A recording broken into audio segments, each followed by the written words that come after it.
In December 2025, Depeche Mode released 4 bonus tracks as part of the Memento Mori movie album release. These were 4 tracks that never made it onto the album, and in this video I'm going to react to the second of the 4 tracks.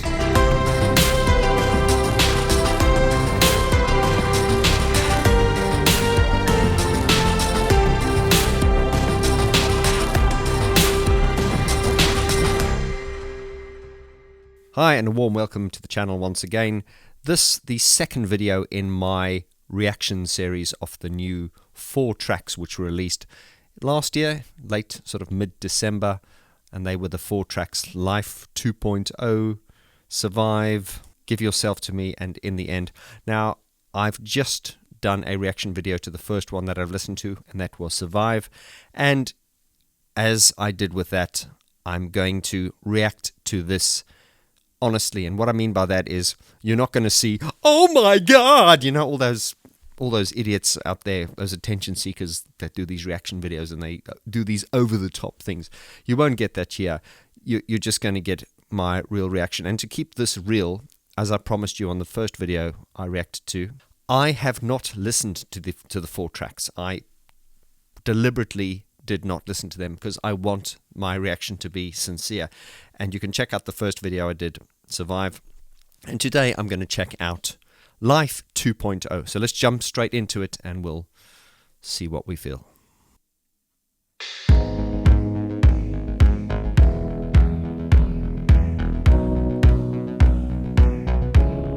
Nice friendly sound.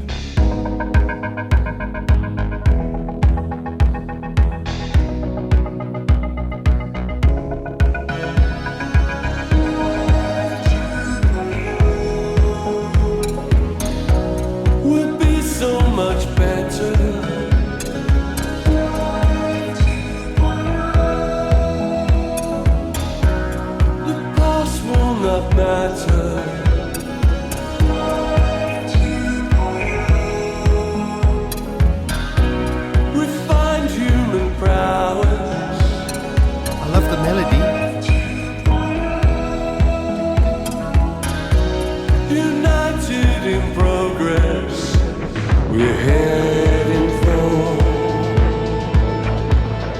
golden years, open doors, new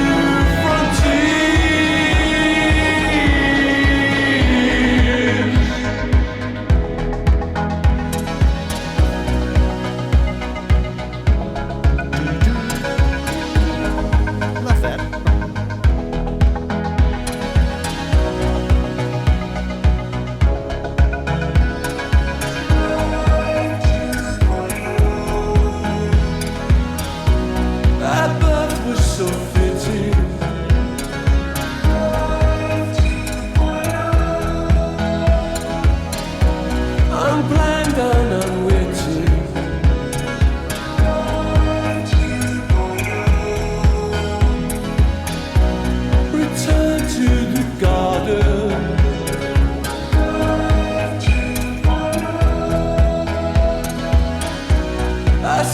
have been pardoned, we're sanitized,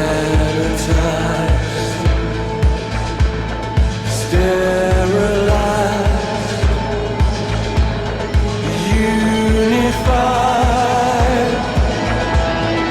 open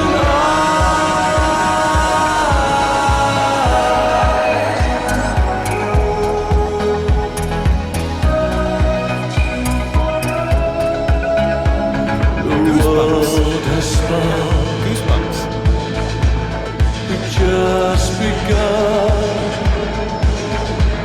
a brand new song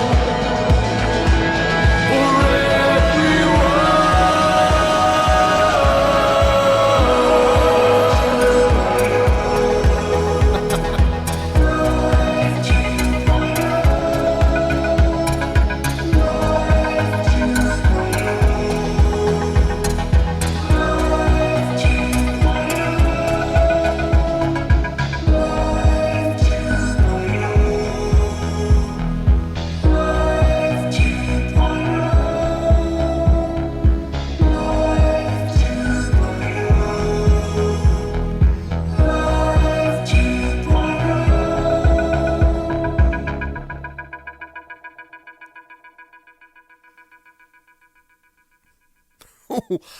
I really, I really like that.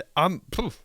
Now there I was in the beginning of this video saying I wasn't going to like overreact, and but honestly, I really, I got goosebumps. In fact, I've still got goosebumps.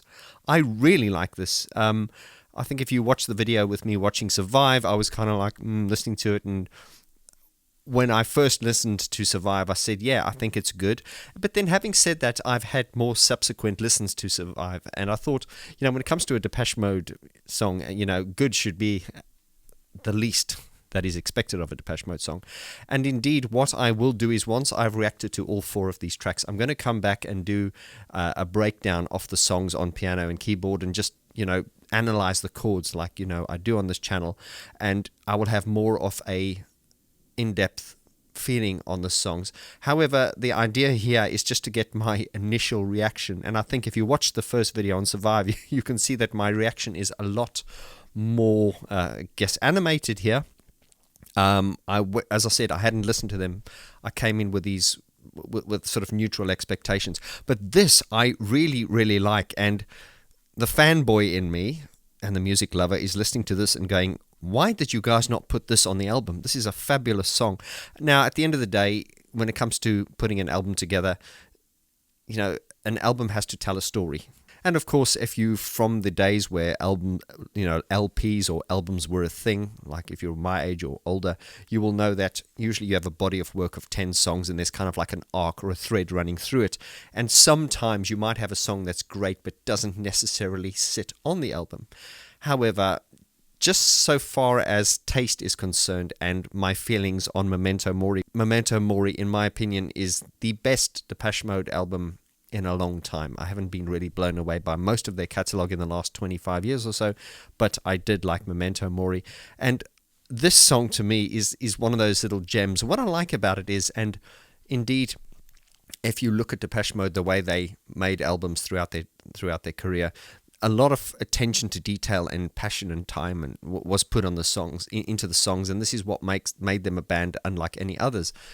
But they also were very well known for their B-sides, and the approach to a B-side was very different. It was almost like not throwaway, but it was, whereas if we go back to the song Stripped, I know it took them about 9 days to mix that song, whereas the song Not Tonight on the Black Celebration album, the B-side, that was written, recorded, and mixed in 1 day, and that was Gareth Jones telling them, let's have fun and move very quickly. So I don't know if that is still the workflow, but I just love this song, this particular song, because it feels so sort of light to me. And in a world that's really dark at the moment, I find myself kind of coming off all this misery and stuff. And Depeche Mode have always been quite dark, but not dark in a forced way, just dark in a kind of natural way. And I don't want to go down a rabbit hole here, but what I like about this song is it has this moodiness and that kind of darkness, but it still has an optimism. When the first sequence came in, the dum dum dum, the bass line, I was kind of trying to sort of preempt where the next note would be, and I was wrong. I was like, oh, okay, because being a Depeche Mode fan for many years, I can kind of predict where the next note or the next chord's going to be, and I couldn't, because Martin threw me off here. This was quite sort of like, I really like it. It kind of reminds me of stuff from something from the Drive movie. If you guys ever saw that, the Drive movie, with that track from Kavinsky. And just a shameless shout out to my own stuff here. My first debut album for my music, Vorti, which I released, which is this one, Love and Industry, I used a lot of vocoder on the album, and I was really inspired by the Drive movie and that kind of scene. This song really could easily have fitted on that Drive music soundtrack. I can't think of a time where I've actually heard Depeche Mode using a vocoder in a song. I can't think of... they probably... You leave a comment in the description below. One of you is going to correct me, I know, but I can't remember a time where a vocoder was used particularly in this way. And as I said, it reminds, and I'm not trying to put myself on the same level as Depeche Mode, certainly not, but it just brings back fond memories. When I released my debut album, Vorti, 10 years ago, I used a lot of vocoder, and it just brought back memories and feelings of that. So it has quite a personal connection for me. this is what I love about the raw reaction is I'm kind of put on the spot here. The song kind of comes at you, and you can only react on your initial instinct and your initial reaction. Of course, I will be listening to this over and over. I love it. It's stuck in my head. I love the melody, the dun dun dun dun dun dun. You see, it's already there. This is an earworm. It's a cheesy term, but this is a power. I really like this song, and I'm glad I do, because I've always loved this band, and I think those of you who follow me for a long time will know that I haven't been blown away by most of the stuff in the last 25 years, but things like this I really like. This song to me just has like this kind of eyes wide open, sincere feel. It's almost as if though they were not trying too hard. I do get the feeling with a lot of songs of Depeche Mode in the last, I don't know, 15, 20 years. I won't say they're trying too hard. That's not what I mean. I don't mean to be disrespectful, but it's just like sometimes there are some songs and you just listen to it and you're like, okay, I just cannot resonate with it. It's almost as if though there's a good idea, but it hasn't sort of been followed through. It hasn't been worked through, and that's a very minimal explanation, which I will go into more detail. And of course, these are just my personal opinions. I'm not trying to sound like a production guru or something like that, because I'm not. But certainly this song I really like. It's made me all sort of happy and fuzzy in a way. Dun, dun, dun, dun, dun. What I'm getting from it is vocoder, melody, light-hearted, but still got that moodiness. It's not cheesy. It's still got this kind of, it's very grown up, and I like Dave's voice in this. He's utilizing a lot of his sort of lower larynx position. Now, I don't want to get into a rabbit hole about singing, but when you sing, when you lower your larynx, he's got that. He's utilizing a lot of that typical Dave Gahan sound, which we loved sort of like in the late 80s, early 90s. His voice has changed a lot over the last few years, which some of you don't like and some of you do like. I'm not going to go down that. However, I'm just saying there are glimpses into everything that I loved about Depeche Mode, old school Depeche Mode, within this song. But at the same time, it's fresh enough to be modern and have moved forward. So there's nothing sort of pastiche here. I just like it. I can't wait to sort of listen to it and analyze it, and then I will return and break it down on the chords for you in another video. Right, so let's cap it there, because there's a lot more I could say, but I just wanted this reaction to be authentic and sincere. So we've done Survive, we've done Live 2.0. I will return and do reaction videos on Give Yourself to Me and In the End. Once again, I've not heard those two, and you will get my honest reaction here. So before we sign off, I just want to ask you, if you're new to this channel, my name is Vaughn. I'm an artist development coach. I'm an artist, and I'm also a keyboardist for the UK band Mesh. Our new album is coming out on March the 27th, and you can check out the single Exile, which just dropped this week. I'll leave a link in the description below. If you are interested in any of my offerings and everything, you can look in the description below. But for now, I just want to thank you for your time. Please subscribe if you haven't, and if you can hit that like button if you've liked this, and leave a comment, because the algorithm likes it if you leave a comment. It then stimulates the algorithm and pushes me to more people that like this kind of content. You understand how it goes. Thank you so much for your time. Love this. Really love this. Can't wait to hear the next. Lots of love.